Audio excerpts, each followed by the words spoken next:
You ever walk through a store and feel nothing? Rows of plastic faces staring back at you. The same smile, the same empty eyes, the same fake sense of collectability. It's like walking through a cemetery where every tombstone says, "Remember this? Remember that? You used to love it." For years, I thought it was just me. Maybe I'd grown cynical. Maybe I'd aged out of whatever fun pop culture was supposed to be. But no. Turns out the problem wasn't me, it was the shelves themselves. They were covered in the same thing, Funko Pops. And now, those shelves might finally be clearing. After years of flooding every aisle, office desk, and YouTube backdrop on the planet, the bubble is bursting. Now look, let me get this out of the way right now. I am not happy about people losing their jobs. That part sucks, sincerely. But the company, the brand that convinced people that collecting meant owning hundreds of versions of the same blob with different paint? Yeah, I'm fine watching that die. This isn't just about a toy line. This is about what happens when nostalgia gets turned into a product, and when being a fan gets replaced by buying whatever has the biggest head and the least amount of soul. And while this all might sound dramatic, it's not hyperbole, because the numbers behind Funko's fall are even uglier than the toys themselves. So here's what's actually happening. Funko, the company once claimed to celebrate pop culture, is now barely surviving it. According to multiple reports, Funko's buried under mountains of debt, losing tens of millions of dollars and sitting on a warehouse full of unsold plastic faces. The company even admitted in writing that there's substantial doubt whether they can keep the lights on for another year. When your own accountants start sounding like hospice nurses, it's probably over. And this isn't some minor dip or a bad quarter. Funko stock has cratered by more than 80% from its peak. Their net losses are ballooning. Even the CEO who once bragged about turning everything into a collectible now sounds like he's reading a eulogy. "We're hoping to explore strategic alternatives," he said, which is corporate code for "we're taking offers from anyone who's still answering our calls." But the biggest red flag? They're literally throwing their product away. Last year, Funko destroyed tens of millions of dollars worth of unsold inventory. Truckloads of Pops sent straight to landfills. Not clearance bins, not dollar stores, not Ollies, landfills. Imagine that. Millions of plastic tributes to our favorite characters buried together like some kind of pop culture mass grave. This is what happens when your entire business model is quantity over quality. Funko produced more product than there were fans to buy it. Every movie, every show, every meme got a Funko Pop. You like that character in the background for 5 minutes? Congratulations, there's a Funko Pop for it, 3 exclusives, and a glow-in-the-dark Chase variant already on the way. At first, the flood looked like success. But when every shelf looks the same, people stop caring. Collectors burned out, retailers ran out of space, and those mountains of limited edition vinyl toys? They weren't rare, they were landfill material with paint applications. Now Funko's facing what it deserves. Warehouses full of nostalgia nobody wants, and retailers begging them to stop shipping boxes of stuff they can't sell. It's poetic, really. The company that built an empire on selling the illusion of fandom finally discovered what happens when the illusion wears off. And that brings me to the part I've been waiting to talk about this entire time. I hate Funko Pops. I have hated them since the first time I saw one. I don't know where I was, if I was in a store, at a convention, or online, but I saw this ugly little figurine with bug eyes and flat paint, and it just sucked. It wasn't a toy, it wasn't a figure, it wasn't even art. It was a placeholder for real collecting. A shortcut for people who wanted to say, "I'm a fan," without actually being one. And that's what Funko mastered, the art of low effort. They took everything that made collecting fun, the sculpting, the creativity, the hunt, and replaced it with sameness. Every character, every brand, every license mashed into a generic mold. They didn't design collectibles, they printed stickers on vinyl blobs and called it fandom. Somewhere along the way, that became acceptable.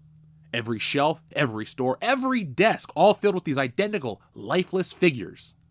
They lowered the bar so far now that every company thinks they can do it too. You've got mini brands, lazy reissues, and nostalgic toys that look like they were made by AI. All because Funko proved people will buy anything if you slap a familiar sticker on it. That's the real damage Funko did. They didn't just cheapen collecting, they cheapened nostalgia itself. They took the feeling of seeing something from your childhood and replaced it with the act of buying something that vaguely reminds you of it. It's not craftsmanship anymore, it's participation. It's not owning a piece of art, it's proving you remember something. And the worst part? The industry followed their lead. Because if Funko could make billions selling the same toy in thousands of different ways, why bother making anything good ever again? And that's where we hit the real rot underneath it all. This wasn't just bad design, it was a complete re-engineering of nostalgia itself. Nostalgia used to mean something. You'd see a toy from your childhood and, for a second, it could take you back. To your old room, your friend's house, Saturday mornings where the biggest problem in life was what cereal to eat while watching X-Men. It wasn't about ownership, it was about connection. It was personal, spontaneous, and real. Then came Funko Pops, and they industrialized that spark. They didn't sell toys, they sold the idea of remembering something. Every pop was a plastic timestamp, a synthetic emotion trapped in a window box. You didn't buy it because you needed it, you bought it because it reminded you of something that once made you happy. It was nostalgia, prepackaged and mass-produced. Emotion on a subscription plan. And for a while, it did work. People filled their shelves, their offices, even their cars with rows of identical heads, because at $12.99, they could pretend they still cared about something.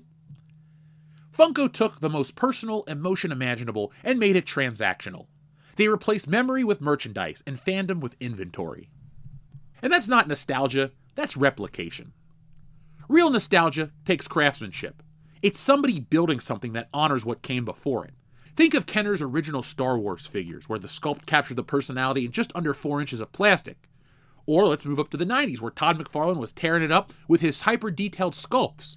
Or to the modern day with Hot Toys movie-perfect likenesses that show genuine quality and care. They're premium quality collectibles. They weren't trying to mimic nostalgia, they were nostalgia, crafted by people who cared. Funko flipped that on its head. Their idea of nostalgia was copy and paste. No artistry, no risk, just a factory line of emotionless copies with different paint jobs and the same dead stare. You could tell they were made by a company that didn't care what you loved, only that you bought it. And once Funko proved that there was money in this, Hollywood took note. Why create something new when you can sell the same memory twice? Every studio looked at Funko's wall of sameness and said, perfect, that's our new business model. Now every movie and show is a reimagining. Every reboot feels like a rerun. Every character looks familiar because we've already met them before. 12 times. Funko's entire aesthetic, uniform, sanitized, aggressively safe, became the entertainment industry's visual language. Everything from movie posters to franchise lineups started blending together, just like Funko Pops on a shelf. Every major studio now operates like Funko. Dig up a recognizable IP, repaint it, and re-release it again with a new marketing slogan. The name changes, the packaging updates, but the product, it's still the same. You can see it in Disney's endless live-action remakes, in Marvel's cinematic assembly line, in the way Warner Brothers keeps rebooting Batman like he's a seasonal drink. Each time they promise it's new, but each time it's the same mold with a slightly different paint job, just like Funko Pops. The modern entertainment landscape is a Funko Pop shelf, a wall of interchangeable nostalgia with barely enough personality to tell one franchise from the next. Every brand, every icon reduced to a logo and a uniform smile. Creativity replaced by consistency. Originality replaced by inventory control. Take a look around. Pop culture doesn't evolve anymore, it just recycles. Different license, different logos, but the same empty face staring back. No depth, no individuality, just the illusion of creativity stamped out by the corporate sameness. And that's the real heist. They didn't steal our childhoods, they licensed them, flattened them, and sold them back to us with bigger heads and smaller souls. Funko Pops didn't just ruin collecting, it became the mascot for creative bankruptcy in the modern day. Proof that people making stuff stopped caring about why we loved it and started caring about how often we'd rebuy it. If this all sounds familiar, it's because we've lived through this before. Just swap vinyl for polyester, and you've got the Beanie Baby era all over again. It's the same shit from a different decade. Different material, same delusion. In the 1990s, people genuinely believed that a pile of polyester-filled animals would fund their retirement. They hoarded Princess Diana bears, they prayed over Peace Bears, and they built literal home insurance plans around tie tags. It was the same fantasy Funko sold, that you could buy nostalgia, hold it, and somehow watch it appreciate in value like a stock portfolio made of plastic. Except this time, the scam looked better on a shelf. Funko was the modern Beanie Baby bubble. Try to say that 3 times fast, Uncle Baby Billy. It's the same empty promise wrapped in pop culture. They manufactured artificial scarcity, pumping out endless exclusives, limited editions, and chase variants. They sold FOMO like it was a feature. But the real con wasn't the marketing, it was in the psychology. Funko turned collecting into a reflex. Every new wave, every new license drop, every glow-in-the-dark repaint hit the same dopamine button Beanie Babies once did. It wasn't about joy, it was about completion. The rush of having the full set. The illusion that ownership equals value. And like all bubbles, it worked, right up until it didn't. The shelves overflowed, the collectors ran out of space, then the money ran out. The rare ones weren't rare, the resale market collapsed, and now Funko is in the same situation, left sitting on mountains of unsold product, the physical evidence of mass delusion. People thought they were building collections. What they were really building were future yard sales. The Beanie Baby bubble ended when people realized that no one else wanted their memories. The Funko Pop bubble popped for the same reason. You can't mass-produce sentimentality and expect it to stay special. And the irony? Funko didn't just ignore history, they recreated it in vinyl. They watched the Beanie Baby crash happen, saw how it destroyed an entire secondary market, and said, yeah, we can do that, but with more licensing fees. So here we are again. The dream of collectible investments, dead on arrival. The shelves bloated with fake rarity, and an entire generation of collectors wondering how their wall of smiling faces suddenly looked more like a graveyard of buyer's remorse. And when the bubble finally burst, it left more than broken dreams. It left mountains of unsold plastic, proof that nothing about this craze was ever built to last. Funko's final resting place isn't a display case, it's a dump. Literally. Truckloads of unsold pops were hauled off and buried like evidence from a cultural crime scene. Somewhere out there, beneath the layers of dirt and disappointment, lie mountains of plastic smiles slowly fusing into Earth's regret. You can almost picture it, a bulldozer pushing an avalanche of dead-eyed baby Yodas into a pit while a sad corporate intern watches, wondering if this counts as recycling. It's poetic in a landfill kind of way. The company that sold us fake memories is now part of an actual landfill. A monument to overproduction, overconsumption, and the art of not knowing when to stop. This wasn't a one-off mistake. This wasn't a bad shipment or a failed season. This was their business model collapsing under their own weight. Funko made so much junk that it became cheaper to destroy it than it is to store it. Imagine that! A brand so successful at selling nothing that it physically ran out of room for itself. For years, every retailer treated Funko Pops like oxygen. You couldn't walk into a Target, Walmart, or even a GameStop without running face first into a wall of the same vinyl figures. Now those same aisles are silent. The displays are smaller. The shelves look embarrassed. Even Hot Topic, the one store that made Funko Pops its personality, quietly started phasing them out, as if to pretend they never happened in the first place. You can almost feel a collective retail shame. Years of declining prime real estate to plastic blobs that don't move, that don't pose, that don't do anything.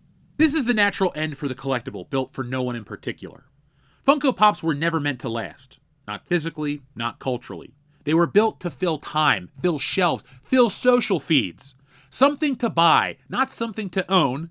And now the same figures melt together under the weight of their own uselessness. They finally achieved what they always represented. Permanence without meaning. It's fitting, really, the symbol of disposable fandom ends in literal waste. Proof that even the most mass-produced nostalgia has an expiration date. You can buy them all you want, but the truth is still under the dirt. Funko Pops never meant anything. They were placeholders for passion, stand-ins for soul, and now they've gone right back to where they belonged. In the trash heap of pop culture history. For years, stores like GameStop treated Funko Pops like a lifeline. Games stopped selling, hardware profits flatlined, and instead of fixing the business, corporate decided, let's sell toys that don't move. So they went all in.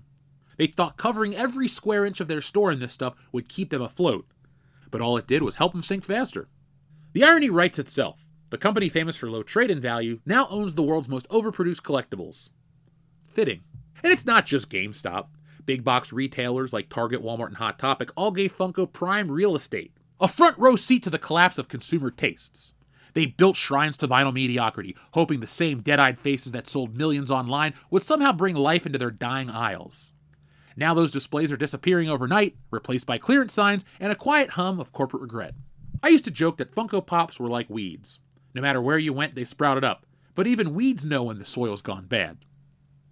So as Funko collapses, I'll admit, I'm a smidge happy. Because in the end, Funko's collapse isn't just the end of a fad, it's the mirror held up to everything pop culture's become. Funko is on its way out. But the mindset that made it isn't. Because the truth is, Funko Pops weren't the problem, they were the symptoms. They were proof that somewhere along the way, fandom stopped being about what we love and started being about what we buy. The pop craze was just a plastic version of a bigger cultural disease. The need to constantly own a feeling instead of experiencing it. We don't revisit movies, shows, or games anymore. We collect their corpses, stack them on a shelf, and call that passion. And that's why this collapse matters. Not because some company ran out of money, but because it shows you what happens when nostalgia becomes the product instead of the spark. You can't mass-produce sentimentality and expect it to stay special. You can't fake connection with branding or box art. And you sure as hell can't build culture out of corporate leftovers. Funko Pops were the perfect mascot for the modern fandom. Identical, hollow, and smiling through the slow death of creativity. That blank, cheerful stare, that's what the entertainment industry looks like right now. No soul, no substance, just endless sameness pretending to be joy. And the saddest part? People bought it. They bought the illusion of being fans. They bought the illusion of being collectors. They bought the illusion that these things meant something. But the smile was always fake. And when the paint chips, the plastic warps, and the hype fades, what's left? Nothing. Just another empty box that once held a memory someone tried to sell you. So yeah, Funkos are dead. Good. It earned it, because nostalgia doesn't deserve to be cheap, it deserves to be remembered. And if you want to see what real fandom looks like, built with effort, passion, and zero vinyl heads, go ahead and read Stealing Solo 2, The Power of the Farce, now on Kickstarter. Folks, I've seen the numbers, I've got the emails, you loved Stealing Solo 1. So much, in fact, that I've gone ahead and made the sequel. And that sequel is live on Kickstarter. I'd like to thank everybody. We reached over 50% of our funding goal in under 12 hours. We did a small live stream, I went to bed, and the numbers keep on climbing. So thank you to everyone who's making that book a reality. If you're a collector, you definitely want to click the link and check out all the collectibles I'm offering. I offer high quality books, fun t-shirts, posters, all sorts of stuff, and I even have rare limited edition stuff. Like from a campaign from almost 8 years ago, I have a sketch cover variant of Stealing Solo, and it's limited to a handful of copies, and we're already 30% of the way sold out. So if you want to collect something rare, scarce, and obscure, make sure you get the deluxe version of Stealing Solo 2. But we have options for everybody, for every tier, for every price. If you want the book, you got the book. If you want the shirts, you got the shirts. If you want the posters and all the other bonus stuff, well, it's there as well. But it's only there until December 11th at 8 o'clock p.m. Eastern Standard Time. So folks, thank you for watching. I'm going to run the trailer at the end of this video. Check out the book. Let's make it a success. The first Stealing Solo was a big hit. I believe that we can make this one even bigger. So if you read comics and you're excited, pick up a copy. And if you're excited and you don't really read comics, well, do us a favor. Spread the word, share the link, and let everybody else know that Stealing Solo 2 is here. It was the comic that voiced the disappointment of Star Wars fans all over the world. And well, there's another story waiting for you here. So until next time, folks, be smart, be safe, be cool, but always be excellent to each other.